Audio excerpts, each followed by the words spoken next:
Hi guys, so welcome back to ProForex101.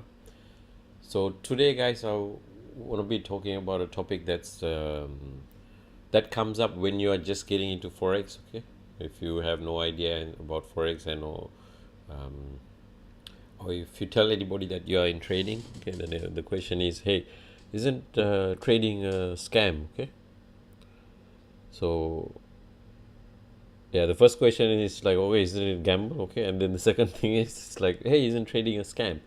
So let's try to break down this foreign exchange industry, okay, and see where scammers operate, so we can make good judgmental decisions in the future. Okay, it'll help through your trading journey, guys. All right.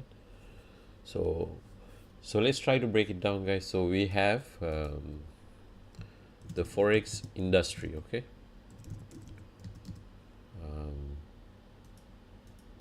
It is made out of.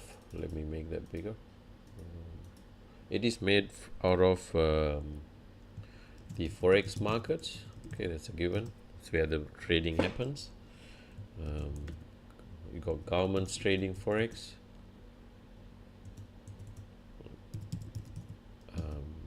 So I'll write them down quickly, and guys will come back and go through them one by one. Okay, and you got central banks.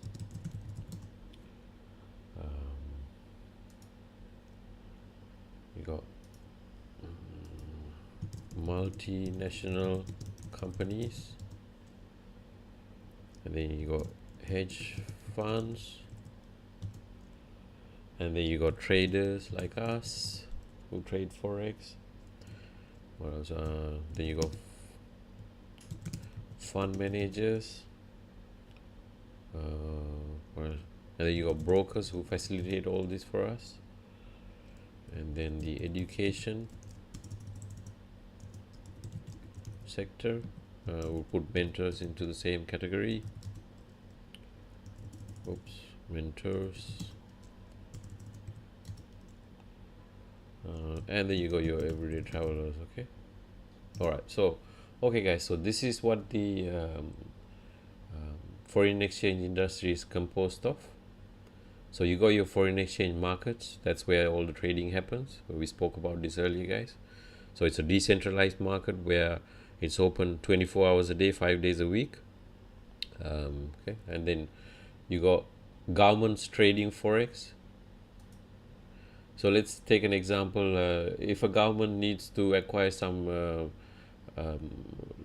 let's say, defense equipment from another country, they need to pay in the other country's currency, right? So let's say Saudi Arabia is getting weapons from US. They have to pay the Americans, right? So in US dollars. So Saudi government has to deal with foreign exchange for forex, different for foreign currencies. Okay, so that's where governments come into. So it can be anything, guys. So if they're importing, exporting goods for the government, so they have to deal with forex. Okay, and then you got central banks who also dealing in forex. Okay, so they are moving money around from country to country, so they need to change their currency from the country, whatever the source country, to the destination currency. Okay, the destination country's currency. And then you got your multinational companies trading in forex.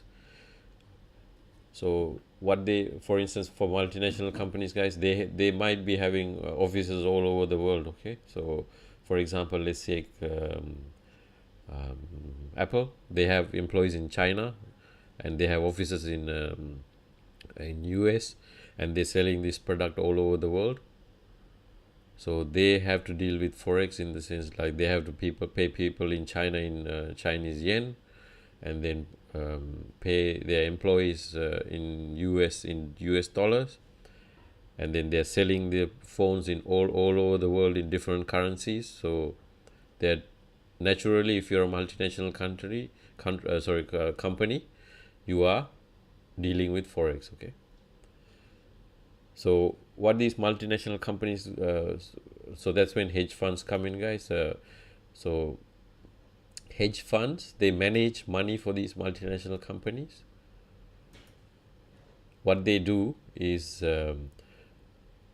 find, well, hedge funds, they're big company, they're also a big company, they have so many employees working for them, just analyzing the markets, and their job is to find out the best times to transfer money from place to place. Okay, which means you are basically buying and selling currency. Okay, so for instance, if Apple needs to send money to China, these hedge funds, they will do all the analysis in the background and figure out what is the best time to do the exchange to get the best return, because they're moving millions of dollars here and there, and then a small change in the currency exchange rate might mean a big loss for them, or they might even make a profit trying to when exchanging the currency. So hedge funds are responsible to making sure that the risk for the multinational companies are kept to a minimum. Yeah. Okay, so next, traders, guys. So this is basically us. Okay, we are sitting at home or in an office and logging on to our trading platform and going through a broker and trading the forex markets, right? So that's us. We're sitting here. And then you got your fund managers. So these are actually traders who manage money for other people. Okay, they basically trade other people's money. They get other people to invest money into their trading account, and they trade on behalf of other people. Okay, and then you got your brokers. So brokers facilitate all this for us, right? We spoke about this also in one of our previous sessions, guys. So brokers, and then you got your education and mentors. So these are people who are traders that are moving on with their life, in the sense they might have worked in big banks or in governments trading forex, or in multinational companies or in hedge funds. Doesn't matter. So they take their experience and they try to teach other people, traders who are wanting to learn. Okay, so that's where the education sectors come in. Okay, and then if you go everyday travelers, guys, they are also part of the forex industry. So take an example. Let's say I'm going to another country, right? I'm carrying my local currency from my country. Let's say I'm going from New Zealand to Australia. So I'm taking my New Zealand dollars to Australia, and then I'm selling when I'm in Australia, I'm selling my New Zealand dollar, and I'm buying the Australian dollar so I can have a holiday there, right? So that I can pay for my hotels, do whatever, but I need the Australian currency on my hand, so I have to buy the Australian dollar. So that it in itself is a transaction and a trade, and it's part of the industry. And there are a lot of countries, guys, whose economies a big part of the economy depends on tourism. For instance, if you take countries like Thailand, Sri Lanka, mostly those Indonesia, tourist hotspots, the tourism industry is about 20% of their economy in some cases. Okay, I think it was I read somewhere 12 to 20%. So just imagine, for a country like, let's say, Thailand. Okay, there's a lot of foreigners coming into Thailand. Okay, so all these foreigners, they are bringing foreign currencies into the country, and then to have a holiday in Thailand, they are buying the Thai baht, right? Which means there's a demand for the Thai baht, which means that the value of that Thai baht is going to increase, which is good for the country, good for the currency, good for the country.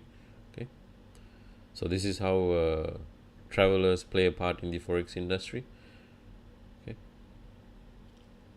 all right, guys. So hopefully I haven't missed anything. So this is the forex industry broken down into different sectors. All right, so let's try to see where scammers operate. Okay. All right, so main area where you see scammers operating is the education and the mentor sector. Okay.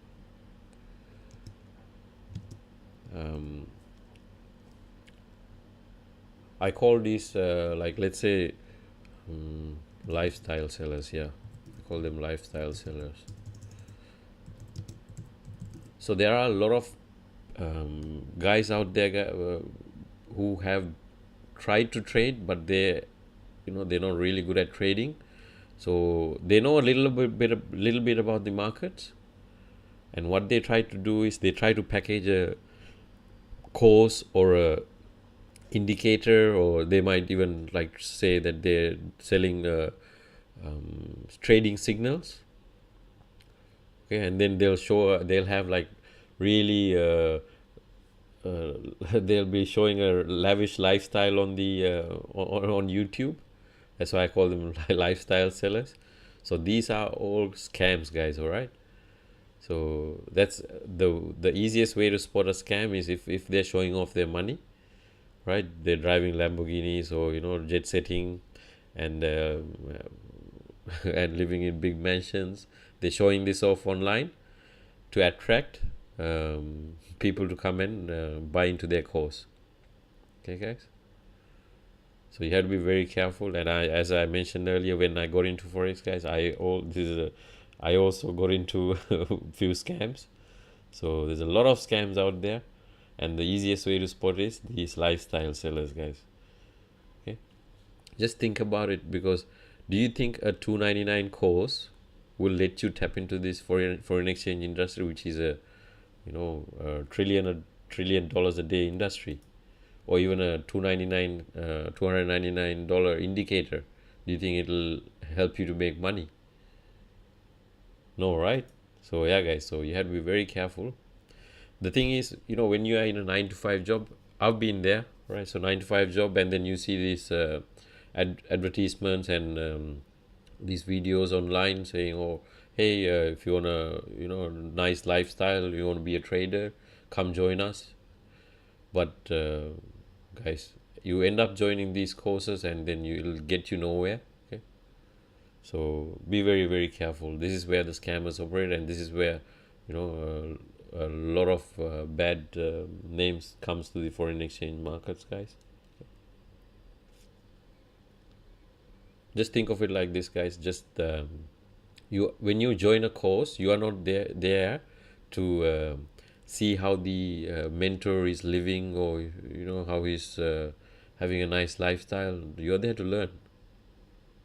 Okay, so what happens is these guys, just think of it like this: if they are advertising this $2.99 course, right, and let's say 1,000 people buy into this, and they've made $299,000. So yes, they are rich, but not from trading. They're rich by trying to scam people, saying that they're traders, and they're basically living a nice lifestyle with that money and then showing it off. It's a vicious life cycle and even more people, and they put out more videos, and people see this again and then buy into this lifestyle. I mean, guys, at the end of the day, we all know what to do with money when we make money, right? So when you're joining a course, make sure ask around in the forums. All right, there's a lot of forums, there's a lot of platforms around that you can ask around about a certain mentor or an institute. Okay, so and then make sure when you're getting into a course, make sure that find out what their reputation is. So okay, guys, so that's a sector that scammers operate in. So be very careful. The next area is fund management. Again, here there are lots of scammers. Here what happens is, guys, it's basically on a lot of Facebook groups or in forums. There are people saying that they are traders and they want to trade on behalf of you. Okay, so Never ever, guys, give out money to be traded online. Okay, what these people do is they try to get a lot of, they'll say like, oh, give us like, $100, we can trade for you. We have a pot that we are trading on, and they'll disappear with the money. So never ever give out money online to be traded on behalf of you. All right, learn to trade, guys. That's what I'm saying. Like, that's the best thing to do. Okay, no need to get someone else to trade your money. Learn to trade. And don't get me wrong, guys, there are, as I said earlier, there are good fund management companies. If you are investing your money into a fund management company, find out about them. Where, make sure that you go and meet them at an office. Don't give out your money online. Okay. And the next area where scams come into play again, brokers, guys. I myself personally, guys, I haven't come across any broker, that tried to me, scam me.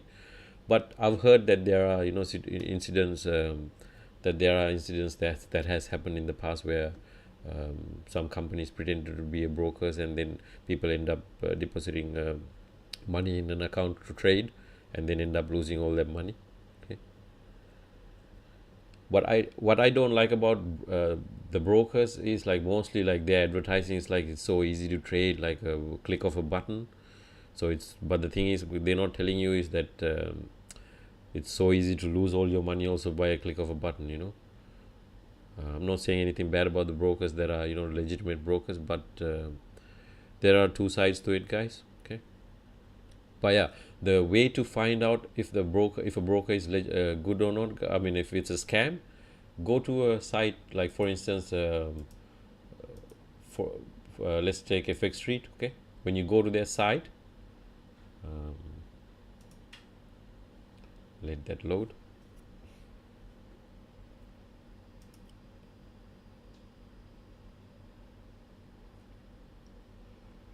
So these so they'll have a list of preferred brokers in your location. So all these list brokers here, guys, they're legitimate brokers. Okay. So FX Pro, FX Open, OctaFX, XM. I've seen some ads about with Hussein Bolt for XM, I think. So anyway, when you're choosing a broker, it can be any broker, because, guys, it's online, right? As long as they accept you to make an account with them, go for it. And also, depending on if you are trading micro lots or mini lots or standard lots, different brokers, they provide some brokers, they don't provide mini or micro lots. So depending on what you're trading, so find out what they do. But yes, to make sure that the broker is legitimate, just go to a site like a Fixed Street, guys. Find out if it's on their list, and then go for it. Yeah.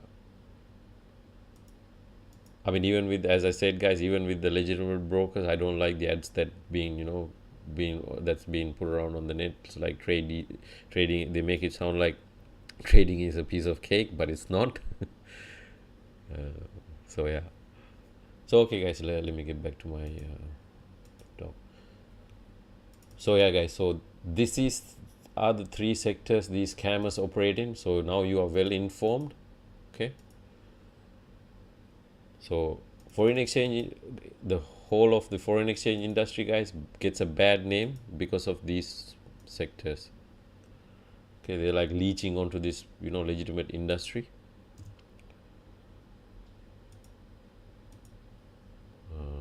So again, guys, forex industry, okay, it's very legitimate. Okay, it's a very good business if you know what you're doing. Okay, and if it's a scam or anything, governments and central banks, everybody's involved in it. Like, it's just, that doesn't make sense, right? They're trading forex and they're making money, hedge funds. So yeah, but yeah, these sectors here, they give the whole industry a very bad name. Okay, so there's a legitimate side and there's a scam side. So be careful, guys. So I've Now I've told you about the lifestyle sellers. You got to be very careful of that. Okay, do not give your give your money online for a short 2.99 course, guys. It's not gonna get you anywhere. And don't give out your money online for to be traded by other people. And the brokers, make sure you are you find out that it's a it's a reputable broker by going to a site like FX Street. Okay. So okay, guys. So I think enough for today for this session. We've broken down the foreign exchange industry. So again, guys, it's a very legitimate industry. So don't be scared. All right, Forex. It's a very robust industry, and and as I said earlier, it's $1 trillion a day industry. It's the biggest market in the world. Okay, guys, so thanks for joining in, guys. So if you like this video, please do subscribe, and if you subscribe if you haven't already subscribed, and do hit the like button and share the videos, guys. So okay, guys, see you next time. Bye for now. Thanks for coming in.